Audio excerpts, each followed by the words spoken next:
Right now at 7, 1249 reopens after a midnight crash. 2 cars damaged, multiple agencies on the scene. We'll have those details coming up next.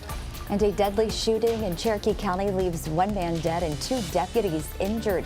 How it all unfolded and what triggered the attack, we'll have the latest details coming up next. If you're stepping out the door this morning, it is not only chilly, but it is foggy out there. We have a dense fog advisory in effect till 9 a.m. this morning. I've got more details in your forecast coming up, so stay right there because Morning Y'all on CBS 19 Plus starts right now. Together, we're putting East Texas first. You're watching Morning Y'all on CBS 19 Plus. Gregg County deputies are searching for 23-year-old Austin Reichert, who tried to... We'll get to that story in just a minute. First, we want to say good morning to y'all. Thanks so much for being with us for Morning Y'all here on CBS 19 Plus. That's right. I'm Mrs. Martinez. It's going to be, or not it's going to be, it is a foggy morning today. It is, man. You got to be careful out there. Fog rolled in quick, Jamie. Yes, not only do we have those chilly temperatures, but behind me here, as you can see, it is very, very foggy in most of East Texas. We have current visibility is pretty low in most places, which I will show you coming up. But right now, let's get to those temperatures. 33 degrees in Mineola, 37 in Tyler and Longview, 40 over in Henderson, 36 in Jacksonville. So it is a chilly morning out there. So make sure that you grab your coat as you walk out the door. And then when we get to 10 a.m., you'll be at 46 degrees. You'll be at 50 at 11, and then 57, 58, and then 60 degrees come 2 p.m. And then the heat of your day will be at 4 to 5 p.m. You'll be at 61 to 62 degrees in most of the area. So here is your high for the day. It's going to be a sunny and pleasant day. Once we get through that fog and cold temperatures, 61 degrees, the sun is going to come out. Here is that current visibility, half a mile over in Tyler, 1 mile in Jefferson and Marshall. So we are keeping an eye on that for you. It's very bad in Mount Pleasant as well. So make sure that you keep an eye on that as you head out the door this morning. Tuesday, 61 degrees, sunny skies. Wednesday, 66 degrees with a low of 46, mostly sunny skies. And then Thursday, 67 with a low of 38. And stick around because I will have a look at the next 7 days for you coming up. Thank you, Jamie. Breaking news that we're following this morning, LaTurner University is mourning the loss of a student athlete. According to a post on the school's Facebook page, Henry Shore passed away over the weekend. He was a first-year student at LaTurno and was a men's soccer standout. The school says their deepest condolences and prayers are with the family at this time. They do plan to coordinate a service on campus for their community to pray and commemorate Henry's life together. And they also say that counseling will be available to students. No details surrounding the student's death have been released at this time. Some other news you're following. 1249 is back open this morning after an early morning crash. It happened just after midnight on the east side of Highway 155. Here's what we know this morning. At least 2 cars were involved. Several agencies, including DPS, the Smith County Sheriff's Office, and fire crews responded to this crash. Parts of the toll road were shut down for at one point. We did send a reporter out to the scene. You can see from this video there was significant damage to the front end of both cars. Right now we have a call into DPS so we can find out exactly what caused the crash and if there are any injuries. Gregg County deputies are looking for a man who they say took off after trying to grab a deputy's gun, and they need your help locating him. Chief Deputy Craig Harrington says 23-year-old Austin Reichert ran from deputies, both in a vehicle and then on foot, as they tried to serve multiple felony warrants. Deputies later found him in the woods near Peavine and Old Highway 135 around 6 o'clock. Harrington says during a brief struggle, Richard attempted to grab the deputy's firearm before getting away again. Officers from Kilgore and Gregg County ESD2 joined in a large search, but they didn't locate him. Anyone with information on where Richard may be is asked to call the Gregg County Sheriff's Office or Crime Stoppers. The Texas Rangers are now investigating a shooting that left 1 man dead and 2 officers hurt. The Cherokee County Sheriff's Office says they made open fire on deputies Monday morning just outside of Bullard. This happened on FM 2493. A neighbor called 911 saying a man was shooting and causing a disturbance. When deputies got there, they found 53-year-old Sean Turner Sr. on his porch. Cherokee County Sheriff Brent Dixon says Turner opened fire at them with an AR-style rifle, forcing deputies to fire back. The subject then went back into his residence and still firing at officers.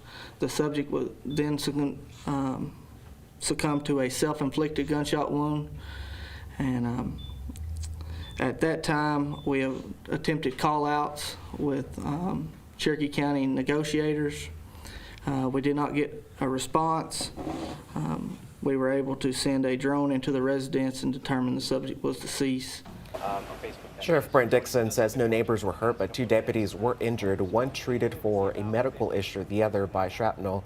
Both were treated on the scene and are expected to be okay. The sheriff says Turner was the only person inside the house. 7:08 now, a court hearing continues over evidence in the case against Luigi Mangione, the man accused of murdering healthcare CEO Brian Thompson. Prosecutors released new images of what they say was found when Mangione was arrested after a multi-day manhunt exactly 1 year ago today. Bradley Blackburn is tracking the latest. Luigi Mangione was back in a New York City courtroom Monday as attorneys argued over whether evidence can be used in his upcoming murder trial. He's accused of shooting United Healthcare CEO Brian Thompson on a Manhattan sidewalk last December. It was 1 year ago that Mangione was arrested in a Pennsylvania McDonald's after a multi-day manhunt when people recognized him and called 911. I have a customer here that some other customers were suspicious of, that he looked like the CEO shooter. For the first time, prosecutors are releasing images of what they say was found with Mangione during the arrest, including a 3D printed gun, silencer, bullets, and pages from a notebook that appear to show plans for a getaway and ways to stay undetected. In court, a police officer testified that they searched Mangione's belongings only after he was under arrest and wanted to make sure he didn't have a bomb. But Mangione's attorneys argue police should have had a search warrant and say he wasn't read his Miranda rights before he was questioned. They want the evidence excluded from the state trial. If the police officers legitimately and in good faith believe that there's a substantial risk to themselves or the general public, they have every right, every constitutional right to go into that backpack and conduct a warrantless search. During the confrontation, officers can be heard on tape discussing whether or not they need a search warrant to look through the items. Mangione has pleaded not guilty to all charges. He is also facing federal charges where prosecutors are seeking the death penalty. Bradley Blackburn, CBS News, New York. Yesterday, police testified that Mangione gave them a fake ID before his arrest. They say the same fake name was used by the alleged gunman at a Manhattan hostel before the shooting. 7:10 this morning, time now for your morning headlines. Officials are preparing to brief the Gang of 8, Congress's top bipartisan leadership group. Defense Secretary Pete Hegseth and Joint Chiefs of Staff Chairman General Dan Kane are expected to lead the briefing. Sources say the discussion will cover a range of topics, including operations around Latin America. Secretary of State Marco Rubio is also expected to participate. Meanwhile, the White House says it's rolling out $12 billion in relief package for American farmers. Many of them have been struggling to sell their crops after prices jumped, a ripple effect from the higher tariffs the Trump administration placed on China. Officials say farmers will be able to apply for aid in the next few weeks, with payments expected to go out by late February. Jimmy Kimmel has renewed his contract with Disney-owned ABC to continue hosting Jimmy Kimmel Live. Kimmel signed a 1-year extension to take his late-night show through May of 2027. Earlier this year, Kimmel was caught in the middle of a political divide when ABC temporarily pulled his show after his comments during a monologue about Charlie Kirk's suspected killer. And Domino's Pizza turning 65 years old today. To celebrate its birthday, the chain is giving out free chocolate lava crunch cakes with a purchase of $10 or more. Customers have to enter the code Happy B-Day online in order to take advantage of this deal. This offer, by the way, goes through December 22nd. They look so young. Their pizza looks so young. All right, as the holiday season gets into full swing, so does a common question that we all have. Should you get a real or an artificial Christmas tree? Miri Marshall with our sister station in Washington, D.C. is sharing some environmental benefits and also the drawbacks to both of those options. As families decorate their homes this holiday season, one question stands out: real or artificial Christmas tree? Each comes with its own environmental impact. Let's start with real trees. Real Christmas trees are nature's carbon absorbers. According to the National Christmas Tree Association, 25 to 30 million Christmas trees are sold in the U.S. each year. For every tree harvested, 3 more are planted in the spring. When recycled, turned into mulch or compost, they can be a zero-waste solution. However, if real trees end up in landfills, they decompose and release methane, a potent greenhouse gas. Transport emissions from shipping trees over long distances can also add to their carbon footprint. On the other hand, artificial trees made from PVC, a type of plastic, and metal, are built to last for years, but their production and transportation come with high environmental cost. According to the Carbon Trust, artificial trees have a large carbon footprint due to energy-intensive manufacturing processes. To offset this, you need to use the same tree for at least 10 years. If you're ready to replace your artificial tree, consider donating it to a local charity or secondhand store. Some recycling programs may also accept the metal components, helping to reduce the waste sent to landfills. So what's the verdict? The choice between a real or fake Christmas tree depends on how you use and dispose of it. If you keep your artificial tree for more than 10 years, it may be an environmentally conscious option. However, for most people, the Carbon Trust recommends a real tree, especially if it's sourced locally and recycled after use. Okay, so what do y'all use? Artificial. Artificial. I do too, but growing up, not a day did we ever Really? have artificial. But I have to tell you, it isn't the disposing of the tree, it is putting the lights on the real Christmas tree that gets me sideways. Those are hard. That's hard Is to it? do.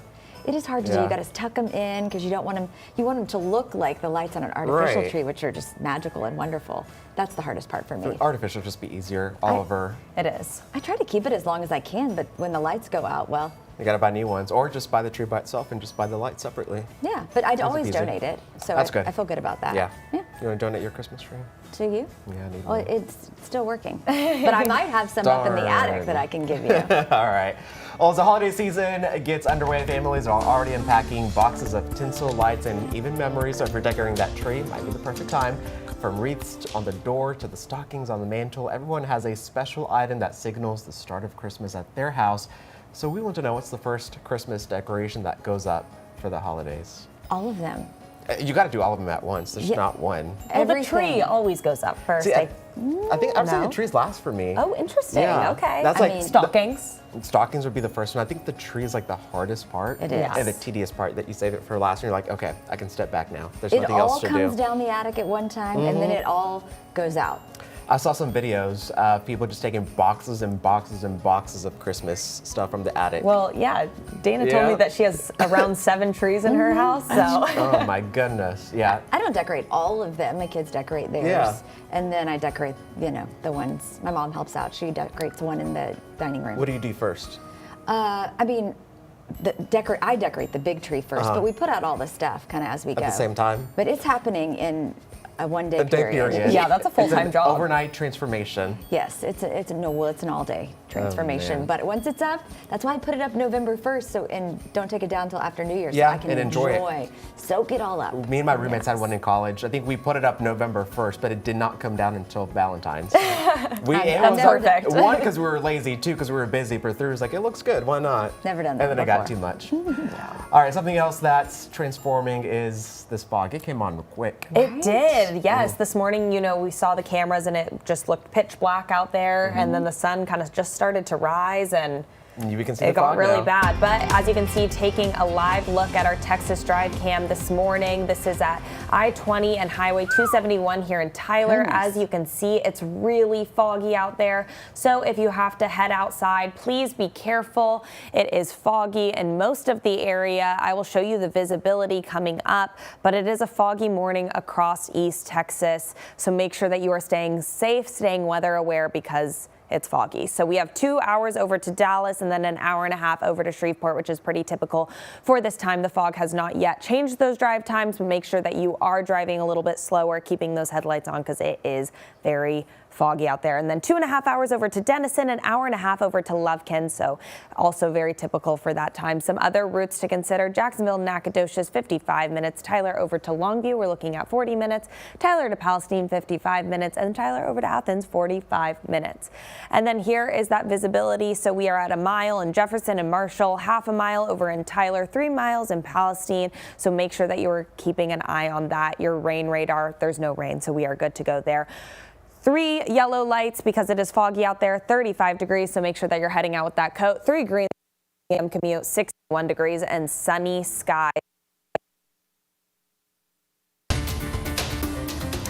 All right, Jamie, thanks so much. Well, if you're on the hunt for new technology to finish or maybe even start your holiday shopping like me, maybe you're considering something old, right? Yeah, younger people are driving a spike in interest in film photography and those digital cameras from the mid-2000s. Remember those? No, I was like 2-3 years old. Okay, I had one. CBS News' Jared Hill has a snapshot of the trend and how the industry is taking notice.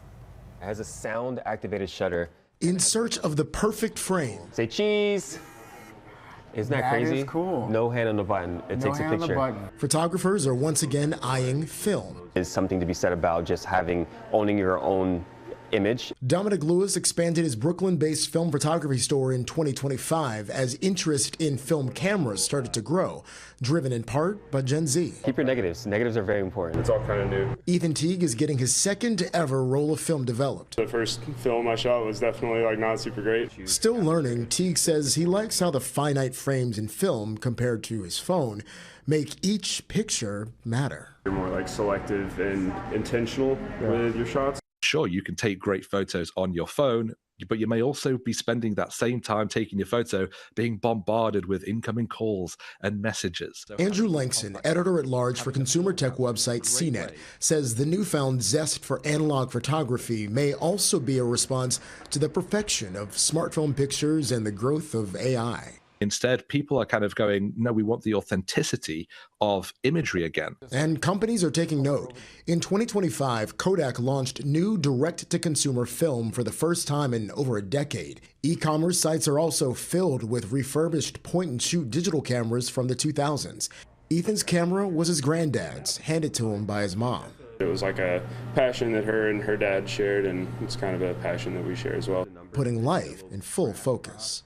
Jared Hill, CBS News, New York. Well, when you're looking for digital cameras online, experts suggest sticking with recognizable brands, as the rise in interest has also created a market for cheap knockoffs. I used to love taking pictures of my kiddos with those cameras. Now we use the Polaroids. Oh yeah, sometimes use the Polaroids, but I use my phone most often because it's always there. It's always there. All right. Well, big weekend for Beast Texas football. 4 teams are heading to the state semifinals. We'll break down all the matchups coming up next in sports.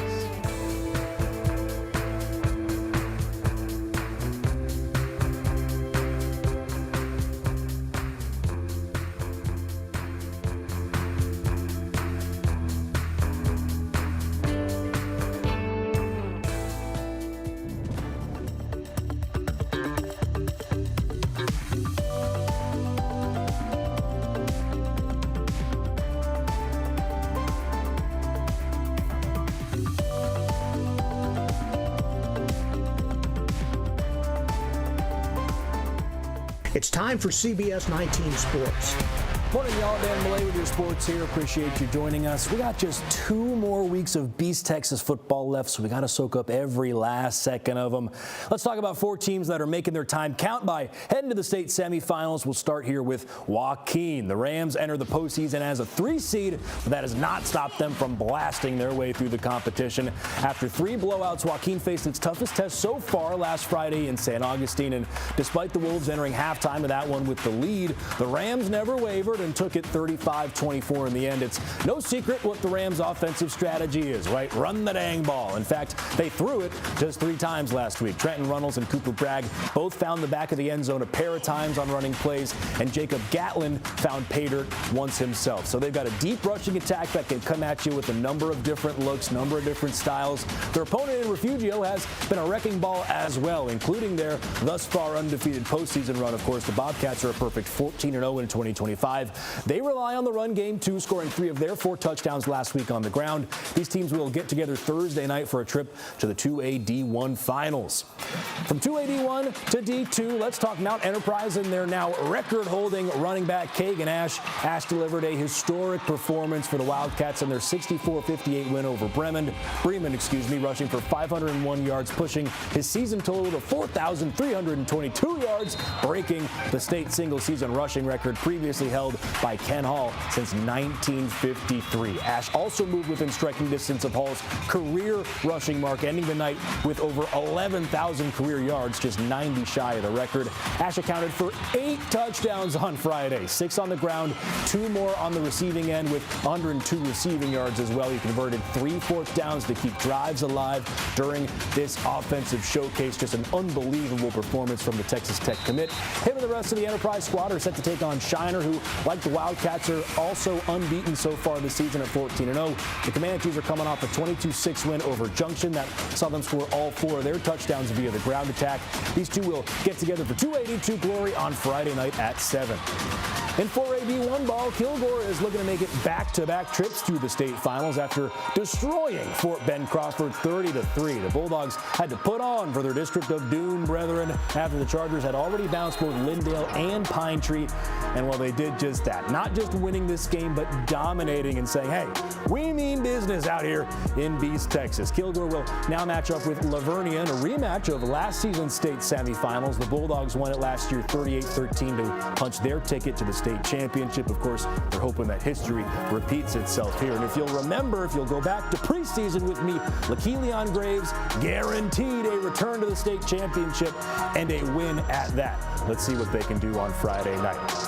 And last but not least, we got to talk about Carthage, folks. What can I say about Carthage that hasn't already been said? They were matched up with a district opponent. Yeah, this was a district rematch this past Friday night right here in Tyler. Carthage and Athens, and that one saw the Bulldogs come away with a 63-28 win.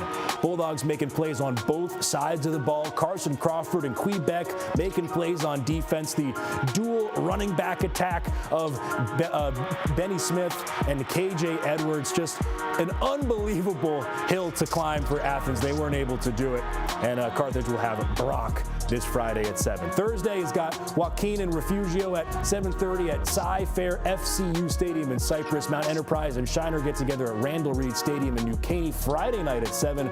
Carthage and Brock will meet in Mesquite's Memorial Stadium Friday at 7. And Kilgore and Lavernia will rematch at McLean Stadium in Waco also Friday night at 7. But that's all the time we have for sports. Morning, y'all.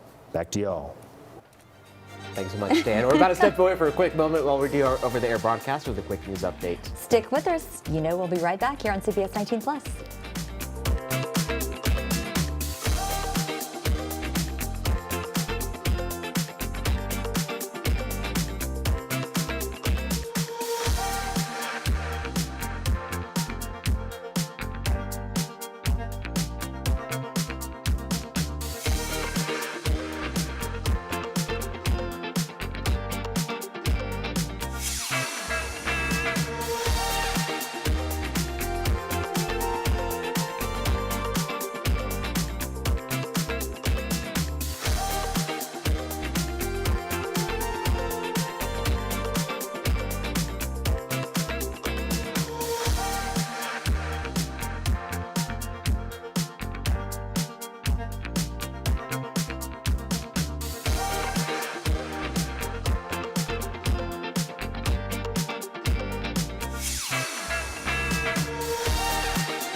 Good morning, y'all. I'm Jesus Martinez. And I'm Dana Dixon. Thanks for being with us for this news update. Breaking news we've been following this morning. Toll 49 is back open after a deadly early morning crash. It happened just after midnight on the east side of 155. Here's what we know this morning. At least 2 cars were involved. Several agencies, including DPS, the Smith County Sheriff's Office, and fire crews responded to the crash. Parts of the toll road were closed down at one point. We sent a reporter to the scene, and you can see from all the video right there was significant damage to the front end of both cars. We have confirmed with the justice of the peace that a Lindale woman died in that crash. Gregg County deputies are looking for a man who they say took off after trying to grab the deputy's gun, and they need your help finding him. Chief Deputy Craig Harrington says 23-year-old Austin Richard ran from deputies both in a vehicle then on foot as they tried to serve multiple felony warrants. Deputies later found him in the woods near Peavine and Old Highway 135 around 6 o'clock. Harrington says during a brief struggle, Richard attempted to grab the deputy's firearm before getting away again. Officers from Kilgore and Gregg County ESD2 joined in a large search but didn't locate him. Anyone with information on where Richard may be is asked to call the Gregg County Sheriff's Office or Crime Stoppers.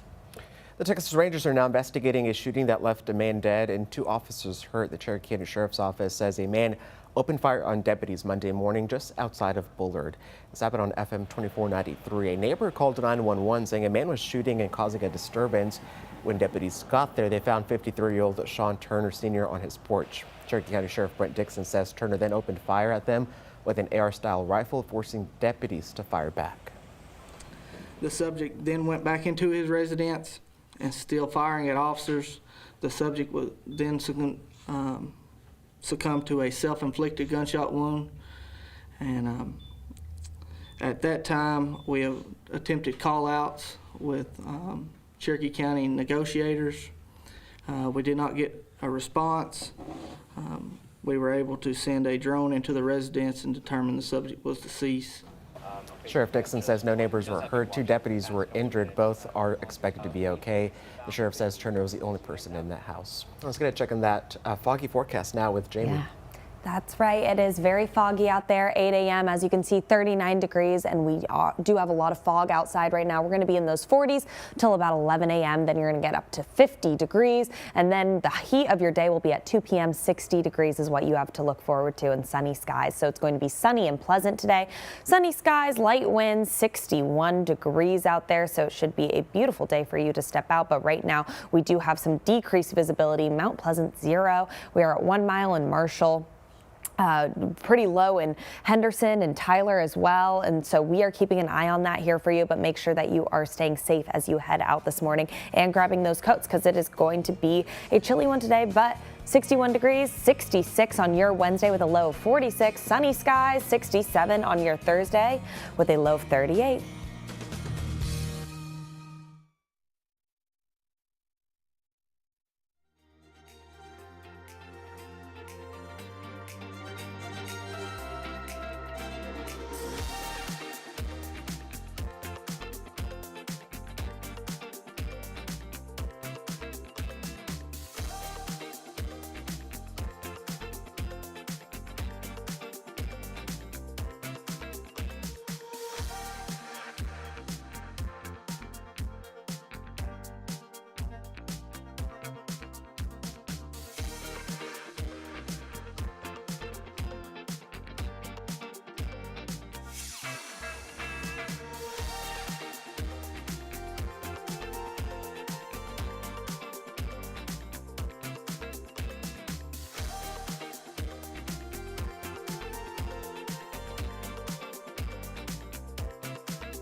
Welcome back to Morning Y'all here on CBS 19 Plus. This is what's coming up in our second half hour.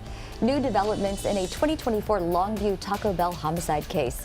What the suspect is now claiming and what he wrote to a judge. We've got details coming up. Plus, the Federal Reserve meets today, and a rate cut could affect mortgages, loans, and even your wallet. But a Supreme Court case and Trump's moves could change everything. The latest coming up next. We have a cold front that is racing through for your Wednesday, and then we are tracking another warm front for your Friday. So we have all the information coming up in your full forecast, as well as what your rain chances will look like come this weekend and into next week as well. The changes coming your way, as well as the current visibility out there right now. We have a fog advisory in effect until 9 a.m. So we are keeping an eye on that for you. So stick around to get more information on the current visibility out there. Together, we're putting East Texas first. You're watching Morning York on CBS 19 Plus. Good morning, y'all. I'm Dana Dixon. And I'm Jesus Martinez. Thank you so much for staying with us here on CBS 19 Plus.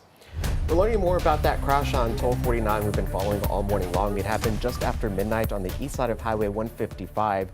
This is what we know so far this morning. At least 2 cars were involved. According to the Justice of the Peace, Andy Duncan, that is, a Lindo woman was killed. Her body was sent out for autopsy. Several agencies, including DPS, the Smith County Sheriff's Office, and fire crews responded to that crash.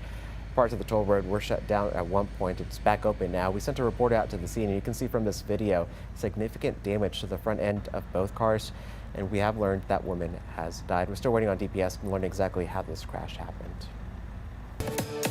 7:33 now. The Federal Open Market Committee is meeting today as well as tomorrow. That's the Federal Reserve panel that decides interest rates. As its members look at economic data, they might also have an eye on the Supreme Court. Amy Kiley reports on why and how it may affect you.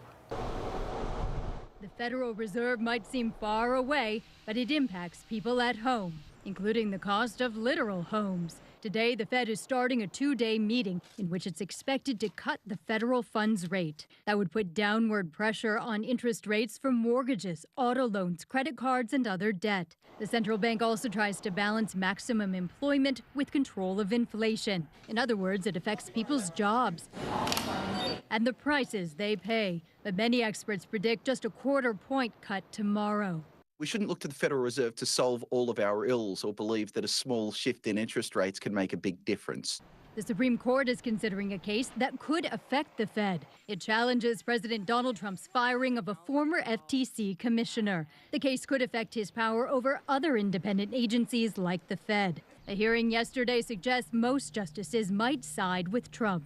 Independent agencies are not accountable to the people. There is no such thing in our constitutional order as a fourth branch of government that's quasi-judicial and quasi-legislative. Trump wants to fire Fed board member Lisa Cook and fill the panel with loyalists. He wants to force a large rate cut regardless of economic data.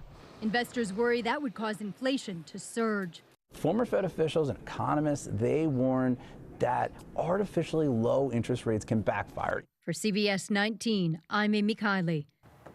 The Job Openings and Labor Turnover Survey, also known as JOLTS, is due out today. It is one of the metrics that the Fed can use to decide on those interest rates. There are new developments in the 2024 homicide of a Longview Taco Bell employee. The suspect in this case now saying it was a conspiracy. 33-year-old Brent Leslie DeLuca is charged with killing Raylene Smithson in an attempted robbery that happened when employees at the Taco Bell were outside the restaurant because of a power outage. DeLuca has sent letters to the 188th District Court Judge Scott Novy. In those letters, he claimed both conspiracy and his innocence.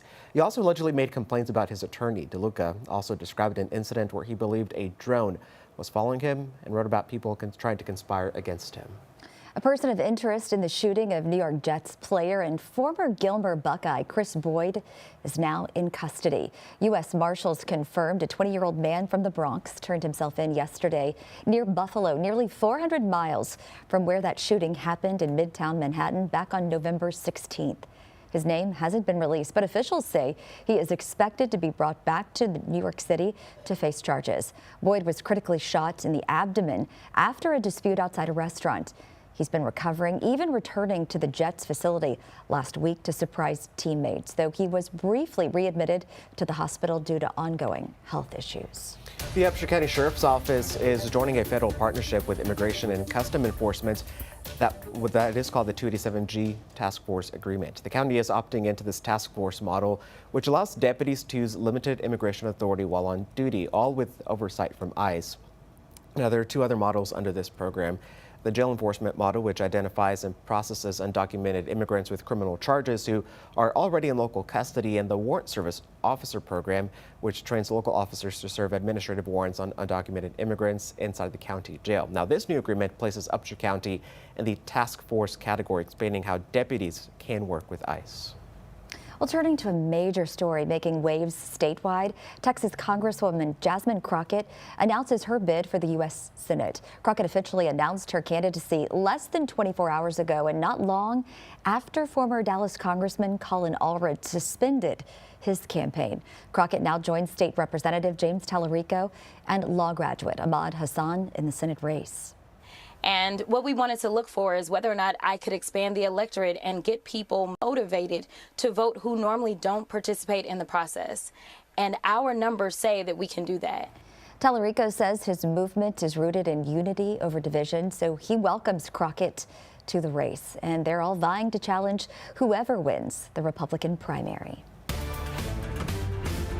President Trump travels to Pennsylvania soon to speak about his work on the economy amid those dwindling poll numbers. Now, this comes as farmers there and around the country could soon get one-time payments as part of an aid package to offset the president's trade war. Well, the farmers' assistance was announced yesterday at the White House roundtable, during which President Trump also talked about the strikes on the alleged Venezuelan drug boats and talks towards a Russia-Ukraine peace deal. CBS's Bradley Blackburn has more. The economy takes center stage as President Trump heads to Pennsylvania one day after he announced a $12 billion aid package for farmers hit hard by his tariffs and trade war with China. This relief will provide much needed certainty to farmers as they get this year's harvest to market and look ahead to next year's crops. The White House says farmers can apply soon for payments that will go out in late February, funded by tariffs revenue.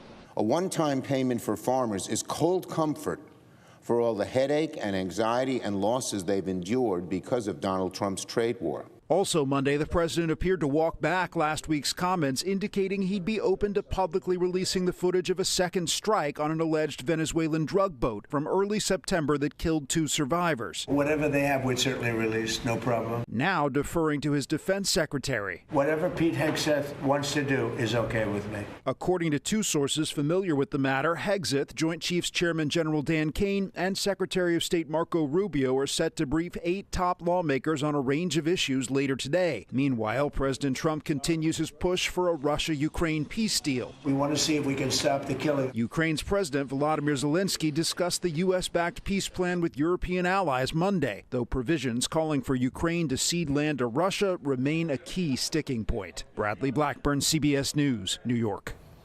Well, late Monday, President Trump on social media threatened to slap Mexico with a 5% tariff, claiming that country has violated a treaty that allows both the nations to share water from the Colorado, Tijuana, and Rio Grande rivers.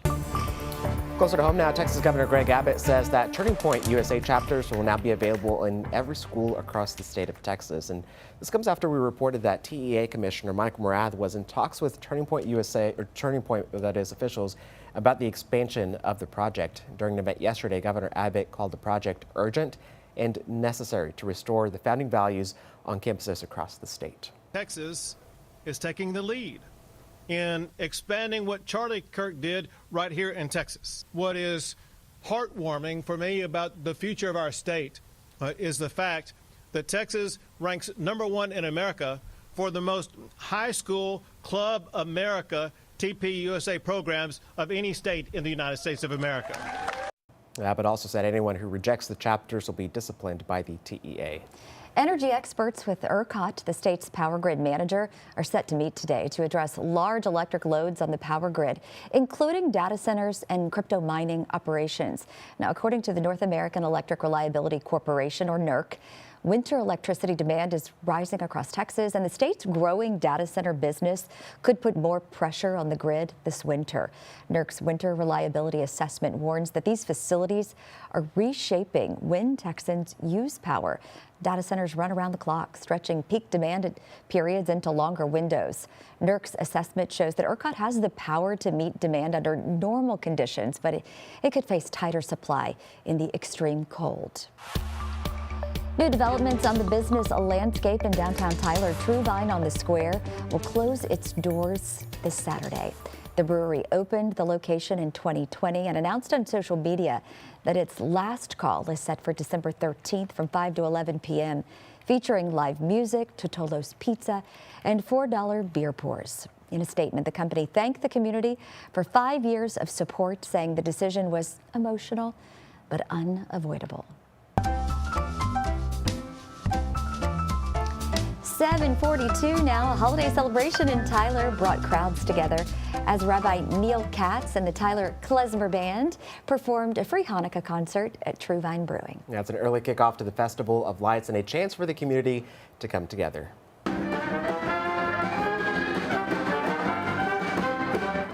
Listen to that. People gathered for klezmer music, traditional Hanukkah tunes, and new songs, all celebrating what one musician said is events like this that matter, especially during tough times for the Jewish community. Hanukkah begins December 14th this year, but last night's event offered an early opportunity to shine light and celebrate ahead of that holiday. Hanukkah is a beautiful celebration of resilience and being a light unto the nations and shining out and being our best selves in the lives that we got. It's a celebration of resilience and hope, and everything we do as a community is framed in hope. I think the holiday seasons are just important to everybody. It generally brings us all together. It gives us a sense of warmth and just bigger community. The world is bigger than us, and we're just playing a part in it. Well, concerts say events like this help bring Tyler together, whether people are Jewish or not, offering a chance to learn, share traditions, and find connections during the holiday season. Well, dog lovers flooded a park in Buenos Aires, Argentina yesterday as more than 2,000 golden retrievers gathered in the bid to set a new world record, an event inspired by a similar meetup. The previous record was 1,685 of those golden retrievers in Canada. But by afternoon, organizers in Argentina counted over 2,300 Goldens. Owners were asked to bring leashes, water, and waste bags, got to keep things clean, and many donated pet food as well. The tally marks a potential new record, though it has not yet been independently verified. I'm hoping that everybody had a collar with their name on it because so no one gets lost. They look strikingly similar. That is a lot of golden retrievers. We've seen golden retrievers, corgis as well, a corgi walk, and some other dog breed. I can't remember, but I've seen. I would be so before. stressed. I would have had that one on them, you know, that's like the harness right. that I knew they couldn't get out of. Stitch with their the name collar, on it, a customized one. Around my wrist. It's not coming off. I'd have been nervous. I wonder if any of them got jealous. They all look alike. They're probably like, they did. What Who are you doing here? They probably looked at a mirror. Why are there 2,000 of me here? Oh, man. It's cute. All right, well, check this out. Hayes Kaib has been a duck hunter most of his life, and 15 years old, he's making waves in the competition duck calling, or competitive duck calling, that is. Learning from mentors, Hayes quickly mastered the skills that usually takes weeks to learn. Unlike hunting in the woods, competition judges tone clarity and realism. Hayes has already won junior and intermediate world titles, and last weekend, he became the youngest ever to win this world championship at just 15 years old. Yeah, his remarkable talent is earning praise from everyone who knows him. To be a duck caller, I want to be a duck caller. Right? You do? So I follow this, I like this one, cute country music artist, and he's known for like his duck calls, and every time he's on like a show, he always gives them a duck caller and asks them to blow in it, and they always blow into the wrong end. I would totally do that. I know nothing about duck calling. Me neither. Never been duck hunting either. No. We have some new careers this morning coming our way. But there are a lot of people in East Texas who do. So if you have a fabulous duck call, send it our way. A duck call competition. I do find it. It sounds like a kazoo to me. It does sound like a kazoo. I've never, now that I realize, I don't think that duck call sounds like a, does it sound like a duck? I don't know. If it quacks like a duck and sounds like a duck, it must be a duck. My version of being out in the elements is going to the beach. Okay. Easy enough. Hollywood's awards season is officially underway. Nominations for the 2026 Golden Globes were announced yesterday. The film One Battle After Another, starring Leonardo DiCaprio, is the lead contender for the awards with 9 nominations in total. For television, The White Lotus leads for most nominations with 6. And this year, a Best Podcast category has been added. You're not going to be surprised by this. Call Her Daddy and the Mel Robbins podcast are among the nominees. Very popular. The award show will air live Sunday, January the 11th, right here on CBS19. But they were saying the snub was the new Wicked movie. Yeah. Well, both of the actresses were nominated. The show was not. Interesting. Oh, that is interesting. It's I haven't seen it. I am so bad about seeing movies, y'all, because we get up at such a crazy hour. A movie puts me right to sleep. Right. Does it? Me too. If I'm watching a movie, it'd have to be on the weekend. Yeah. When my sleep schedule is semi-normal, but still go to bed at 9 or 10 o'clock. It's like white noise for me. I'm going night-nights. Nights to bed. I agree. This fog is not helping either. It's not either. Yeah, this will put you just go right back to bed. Right. It is really bad out there. It was dark this morning, so once that sun kind of started to come up, we can just see that there is just fog all throughout the area. The visibility is not looking good out there either, and we are still chilly. So 37 over in Tyler and Longview and Nacogdoches, 40 in Henderson, and 36 over in Jacksonville. So not only is it a foggy morning, but it's a chilly one out there as well. So the next few hours for you, 8 a.m. still, we're going to have that fog, 39 degrees. You're going to head up to the 40s at 9 a.m. Then you're going to be in the 50s come 11 a.m. and then you'll be in those 60s come 2 p.m. with sunny skies. So once that fog starts to move out of the area, that will be good news for us, and we will start to see those sunny skies return and warmer temperatures as well for you. So today it's going to be sunny and pleasant at 61 degrees is your high in most of the area. We're just going to have some light winds, and hopefully those winds start to take that fog out of here sooner than later. We do have that dense fog advisory till 9 a.m. in most of the area. As you can see, we are at half a mile visibility over in Jefferson, 1 mile in Mineola, 0 in Mount Pleasant, and we are pretty low in most of the area. So we're keeping an eye on that here at CBS 19, but make sure that you are careful as you head out today. That rainfall forecast too, you will be dry all week until about Friday, and then for the weekend as well, you will see that 20 to 40% chance of rain. And then the next 3 days for you, 61 degrees today and sunny skies once that fog leaves the area, and then 66 on your Wednesday, 67 on your Thursday with sunny skies coming your way.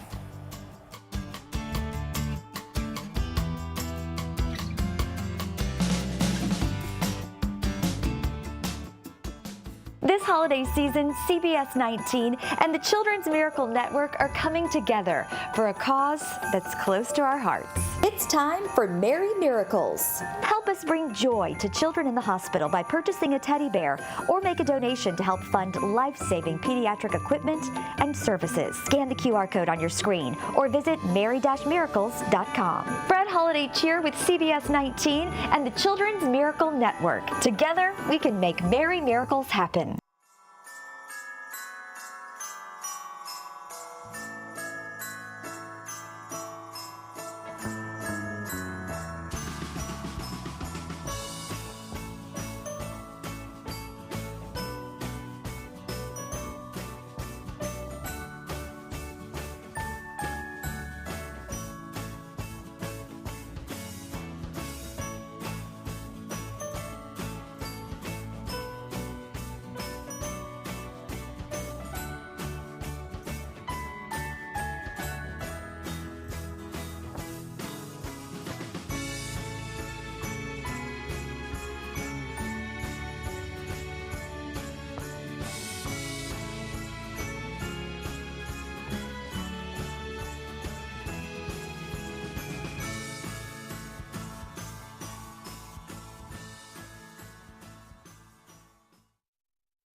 Welcome back. Our skin, it is the largest organ in the body, but this time of year and the dipping temperatures, those can just wreak havoc on your skin, right? In today's Health Minute, Mandy Gaither talks to a dermatologist about how to protect your skin this winter. It's the season of dry skin, and if you're feeling the itch, you're not alone. The cold temperatures outside, the high heat, and the low humidity, all of those factors play a role into making our skin more dry and more sensitive. Dr. Susan Masick with the Ohio State University Wexner Medical Center says there are ways to protect your skin and provide some relief. She says it starts with hydration. You want to moisturize, moisturize, moisturize. You can never moisturize enough. Masick says most products out there are effective. Emollients and ointments like petroleum jelly can help seal moisture into the skin. Creams that have more oil than water can replenish skin to keep it healthy. Lotions tend to have more water, and so they are able to glide on the skin more easily than creams, but creams and ointments are more moisturizing. And when outdoors, she says to cover up to make sure your skin isn't exposed to the elements. Inside, consider using a humidifier and avoid taking long, hot showers. Keep it lukewarm and shorter. She says to also pay attention to what you're washing with. And make sure we're using mild soaps, gentle cleansers, avoid the really harsh astringents, toners, perfumes, scented types of cleansers that can actually help irritate the skin. For Health Minute, I'm Mandy Gaither. Dr. Masick says that it's a good idea to adjust your skincare regimen this time of year, adding additional moisturizer, but continuing to use that sunscreen daily, even in the winter. Sun's rays still getting through. All right, let's get back to our question of the day this morning. Talking about the holiday spirit. Everyone's getting everything ready with unpacking those boxes with the tinsel, the lights, yeah, maybe even those ornament memories. So we want to know, what's the first decoration that goes up in your house every year? Mine's been up for a while. Mine's been up too. I did this really cute thing this year. Two things actually. I don't know if you saw it on TikTok, the little tension rod wreath thing. No. You haven't? No. It's real. I'll have to show you a picture. It's a hack. It's a hack. Apparently it's not, because people have done it before, but it's a tension rod. You wrap wreath around it, and then you wrap Christmas lights around it, put ornaments in it, and it goes like in your doorway. Oh. And so I did that in my living room, and then one outside of my door, and then wrapped my door like it was a Christmas present, like the cabinets, but it's a Christmas present. I like that. Very cute. It was very affordable too. I spent like maybe $20 or less. I don't have a first. It's just everything's going up. Everything's going up. Maybe the first thing I purchase is a candle because I want to smell the holidays. Right. I've got to have that ready. So because I don't get a real Christmas tree, I want to smell the smell. Smell the smells. Smell the pines. Yes. What'd yours be? Always my Christmas tree. Always? Yes. You start with that? Yeah. Nice. On October 31st. If I think I might put out some of the other stuff before. I don't know. I think it's different every year. Sometimes I'm like, I'm gonna put all that other stuff out because after I'm done with the tree, I'm pooped. Right. Yeah. You're just gonna switch it out. You got the table runners. You got the decorations on the mantle. There's a whole lot. I'm very specific about everything. A whole lot to check out. Anyways. All right, today might be that perfect day to maybe decorate indoors if you haven't already, because you don't want to be on the roof in this fog. No, we have a dense fog advisory in effect till 9 a.m. this morning, and take a look outside. It is very foggy in the area. This is right outside of CBS19 here in Tyler, and visibility is pretty low out there. Right now it's 37 degrees in most of the area, so it's also very, very chilly out there. So make sure that you're grabbing a coat as you step out the door today, and also being weather-aware and staying safe with that fog. But the good news is that we do have a warmer temperature trend this week, so we have some warmer temperatures coming your way. We have a cold morning this morning in the 30s, just like yesterday, but then we do have a pleasant day ahead. 61 degrees is going to be your high, and we're going to have sunny skies once that fog starts to move out of the area, which is good news. Here is your hour-by-hour temperatures. So 37 in Tyler right now, 36 in Jacksonville, 35 in Nacogdoches, 35 over in Lufkin, and then come 10 a.m. we're going to be in those 40s, so 47 in Mineola, 47 over in Tyler, 47 in Longview. And then 12 p.m. you're going to be in those 50s, 55 in Longview, 55 in Tyler, 56 in Jacksonville.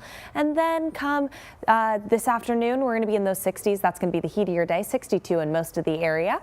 And then 9 p.m. this evening, we're going to be back down in those 50s. And then overnight, you're going to start tomorrow morning in those 50s, so it will be a little bit warmer than it was today. We are above average for those temperatures right now and near average for that rainfall. So let's take a look at those. So we, as you can see here, 40 degrees is your average low, so we are above average in most of the next 10 days. And then same exact thing here with our high temperature trend. We are going to be above average for the next few days until we get into those 50s. And then your dog walking forecast for today, I'm giving you all green paws. 7 a.m. foggy out there, 39 degrees, 11:50, and then 3 p.m. you're going to be at 62 degrees. Make sure that you're staying weather-aware, staying safe on those roads out there. And I will have a look at the next 7 days for you coming up here shortly.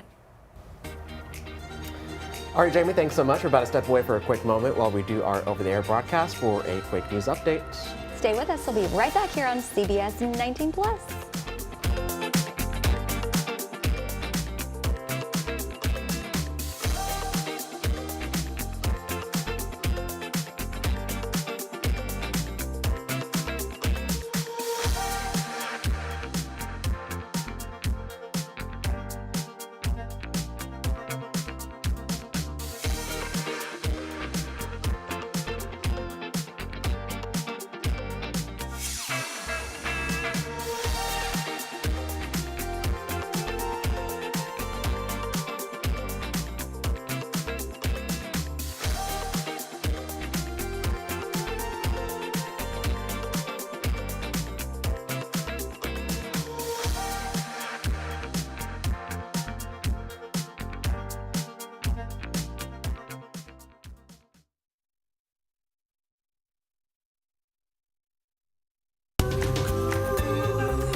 Good morning, y'all. I'm Dana Dixon. And I'm Jesus Martinez. Thank you so much for being with us for this news update. Are there any developments on the 2024 homicide of a Longview Taco Bell employee? The suspect in this case now saying it was conspiracy.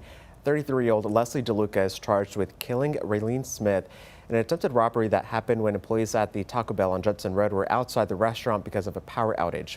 DeLuca has sent letters to the 188th District Court Judge Scott Novy. In those letters, he claimed conspiracy in his case, or conspiracy in his innocence. He also allegedly made complaints about his attorney. DeLuca also described an incident where he believed a drone was following him and wrote about people conspiring against him. A person of interest in the shooting of New York Jets player and former Gilmer Buckeye Chris Boyd is now in custody. U.S. Marshals confirm a 20-year-old man from the Bronx turned himself in yesterday near Buffalo. That's nearly 400 miles from where that shooting happened in Midtown Manhattan back on November 16th. His name has not been released yet, but officials say he is expected to be brought back to New York City to face those charges. Boyd was critically shot in the abdomen after a dispute outside a restaurant. He's been recovering, even returning to the Jets facility last week to surprise his teammates, though he was briefly readmitted to the hospital due to those ongoing health issues.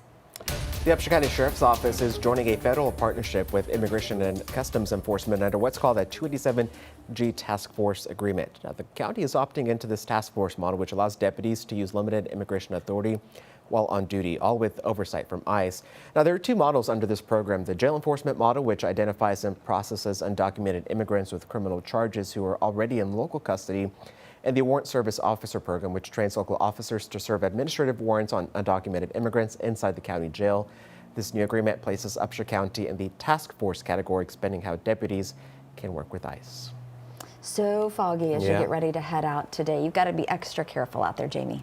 That's right, it is really foggy out there, and we are still in those 30s. As you can see, 8 a.m., 39 degrees. But by 10 a.m., we will start to see that sun come out, 46 degrees, 50 over at 11 a.m., and then at 1 p.m., you're going to be 58, and then 60 degrees at 2 p.m., the heat of your day, hopefully 62 by 4 p.m., which is good news for you. As you can see, it's going to be a sunny and pleasant day out there with some light winds. 61 degrees is going to be your high in most of the area today, and hopefully those winds will take that fog out of there. So let's take a look at that current visibility. So 0 up in Mount Pleasant. We're looking at 1 mile over in Mineola, and then we are at half a mile over in Carthage. So we are keeping an eye on that here for you at CBS19, but make sure that you are being careful as you drive today. And then your rainfall forecast, we are at 0% for your Wednesday and Thursday, dry days. Friday, you will have that fog and mist in the morning, and then you will have some AM showers come Saturday, and then those dissipating showers come Sunday. And then the next 3 days for you, we're going to be in those 60s. So 61 degrees today, 66 and sunny on your Wednesday, and then 67 degrees and sunny on your Thursday.